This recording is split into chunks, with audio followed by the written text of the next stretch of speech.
Friends, welcome back to my channel. So ఇదైతే weekend vlog అండి. వీకెండ్లో నేను ఏమేం పనులు చేశాను, మా ప్రొడక్టివ్ డే ఎట్లా గడిచింది అనేది చూపిస్తాను. ఈరోజు అయితే చికెన్ బిర్యానీ చేద్దాం అనుకుంటున్నాను.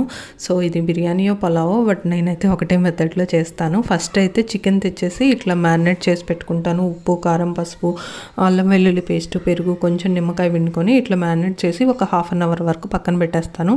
కర్రీకైనా సేమ్ ప్రాసెస్ చేస్తాను అనమాట.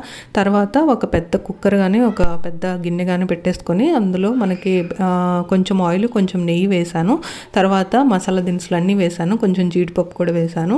ఆనియన్స్, పచ్చిమిరపకాయలు వేసాను. బాగా వేయించాను. ఆనియన్స్ గోల్డెన్ బ్రౌన్ కలర్ వచ్చిందాక వేయించాను. తర్వాత కొంచెం పసుపు వేసాను. కొంచెం టమాటా కూడా వేసేసాను. ఇవి కూడా కొంచెం బాగా మగ్గిందాకా వేయించాలన్నమాట. వేయించిన తర్వాత ఇప్పుడు మనం ఆల్రెడీ మిక్స్ చేసి పెట్టుకున్నాం కదా చికెన్. సో ఆ చికెన్ కూడా వేసేయాలన్నమాట. ఈ ప్రాసెస్ జరుగుతున్నప్పుడే నేను బియ్యం కూడా కడిగి పెట్టేశాను. నేను బాస్మతి బియ్యం వాడనండి, మాకెందుకు ఆ టేస్ట్ నచ్చదు. సో అందుకే నార్మల్ బియ్యంతోనే చేస్తాను, ఏ బిర్యానీ అయినా పులావ్ అయినా. సో ఇప్పుడైతే ఇంకా అల్లం పేస్ట్ కూడా కొంచెం వేసాను, ఎందుకంటే రైస్లో కూడా మనకి మసాలా కావాలి కదా అని చెప్పి అల్లం పేస్ట్ కొంచెం వేసాను. ఆల్రెడీ చికెన్లో కలిపాను, బట్ స్టిల్ తాలింపులో కూడా వేస్తే కొంచెం బాగుంటుంది. ఇప్పుడు మనం మ్యారినేట్ చేసుకున్న చికెన్ కూడా వేసేసాను. చికెన్ ఒక 20% 30% ఉడికిన దాకా ఉడికిచ్చానండి, బియ్యం వేయకుండా. సో ఎందుకంటే మనకి కుక్కర్ కాబట్టి తొందరగా ఉడికిపోద్ది, మళ్ళీ ముక్క ఉడకదేమో అని చెప్పి ఒక 20% 30% ఉడికిన దాకా ఉడికిచ్చాను.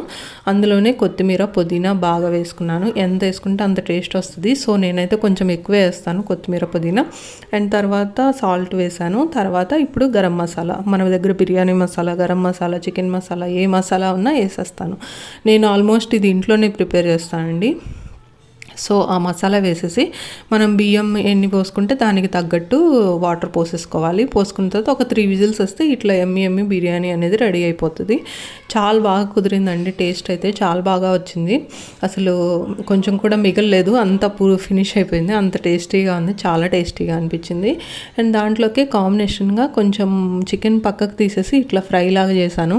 మా చిన్నమ్మాయి ఎక్కువ తిందు, తన పీసెస్ కొంచెం తింటుంది, అందుకని చెప్పి ఇట్లా తనకు సపరేట్గా ఫ్రై పీసెస్ లా చేశాను అనమాట.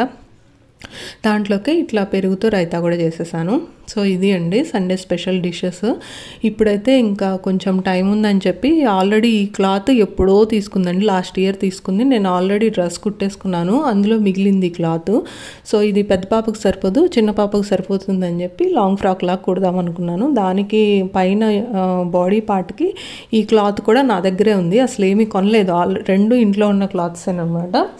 ఇది ఆల్రెడీ నా దగ్గర ఉంది. సో ఇది బాడీ పార్ట్కి వేసేసి కింద పార్ట్కేమో ఇది వేద్దామని వేస్తున్నాను. సో నాకు కొంచెం స్టిచ్చింగ్ కూడా ఐడియా ఉందండి. అంటే నేను యూట్యూబ్ చూస్తే నేర్చుకున్నాను, బయట ఎక్కడా నేర్చుకోలేదు. బేసిక్గా ఇది నా ప్రొఫెషన్ కాదు కదా, నా ప్రొఫెషన్ వేరే అనమాట. సో ఇట్లా సాటర్డే సండే నాకు వీక్ ఆఫ్ ఉంటుంది, ఆ టైంలో ఇట్లాంటి పనులన్నీ చేస్తూ ఉంటాను. యాక్చువల్గా కొంతమందికి ఇష్టం ఉండదు ఇట్లా చేయడము, బట్ నాకైతే ఇష్టమే అండి. నేనేమీ ఫీల్ అవ్వను. నేను చేసే ప్రొఫెషన్ పెద్దదే అయినా నాకు వచ్చే శాలరీ కూడా ఎక్కువే ఉంటుంది, బట్ అయినా కానీ స్టిల్ నా పనులు నేను చేసుకోవడానికి ఇష్టపడతాను. చాలామంది అంటారు, ఎందుకు అట్లా చేస్తావు, ప్రతి పని నువ్వే చేసుకుంటావు, టైర్డ్ అవుతావని. బట్ మన పని మనం చేసుకోవడంలో తప్పులేదు కదండి. సో ఇంకా నా చేతితో ఇట్లా కుట్టి మా పిల్లలకి వేస్తే ఇంకా చాలా ఇష్టం అనమాట. నాకు చాలా హ్యాపీగా ఫీల్ అవుతాను. బయట కుట్టించి కొన్న వాటికన్నా నా చేతులతో ప్రిపేర్ చేసి వేసినవి అయితే నాకు చాలా ఇష్టం. ఈవెన్ మా పిల్లలకు కూడా ఇష్టమే, వాళ్ళు ఇంకా అడుగుతారనమాట నన్ను కుట్టమని. అండ్ నేనేమి ఎక్కువ ఓవర్గా ఏమీ చేయనండి, కొంచెం ఏదో నాకు టైం ఉన్నప్పుడు, నేను ఫ్రీగా ఉన్నప్పుడు మాత్రమే చేస్తానన్నమాట ఇట్లాంటి పనులన్నీ. సో నాకు ఇష్టం. టైంపాస్ వేరే ఇంకా టైంపాస్ ఏం చేయను. నేను మ్యాక్సిమం నాకు టైం కుదిరితే ఇట్లా స్టిచ్చింగ్ చేస్తాను, లేకపోతే వీటికి క్లాత్స్ తెచ్చుకోవడం, బయటికి వెళ్ళి షాపింగ్ చేయడం అట్లా చేస్తా పిల్లల కోసము. సో ఇక్కడైతే కింద మనకి ఎప్పుడైనా కింద అంచులాగా వస్తుంది కదండి, అది సాగిపోకుండా ఉండాలంటే దానికి బ్యాక్ సైడ్ మామూలుగా నార్మల్గా అయితే ఫాల్ లాంటిది వేస్తారు. బట్ ఇది కొంచెం పన్నా పెద్దది కదా, చిన్న పాపే కదా అని చెప్పి పైన కట్ చేసి కింద వేసేసాను. ఫిల్ట్ లాగా కూడా వేయొచ్చు, బట్ ఏంటంటే వాళ్ళు ఒక 4-5 టైమ్స్ వేసుకున్న తర్వాత ఇంకా ఆ డ్రెస్ వేసుకోవడానికి ఇష్టపడట్లేదు. సో నేను అంత కష్టపడి ఫిల్ట్ వేసి మళ్ళీ ఇప్పదీసే అంత ఉండదన్నమాట. సో అందుకే పైన కట్ చేసి ఇంకా కింద ఫిల్ట్ లాగా వేసేసాను. సో ఇది అండి ఫైనల్ అవుట్పుట్. ఎలా వచ్చిందో చెప్పండి. సో మీకు కనుక ఈ వీడియో నచ్చినట్లయితే ప్లీజ్ లైక్ చేయండి, షేర్ చేయండి. అండ్ చాలామంది సబ్స్క్రైబ్ చేసుకోకుండా చూస్తున్నారండి, ప్లీజ్ సబ్స్క్రైబ్ చేసుకోండి. మళ్ళీ ఇంకొక మంచి వీడియోతో మళ్ళీ కలుస్తాను. అంతవరకు సెలవు, బాయ్ బాయ్.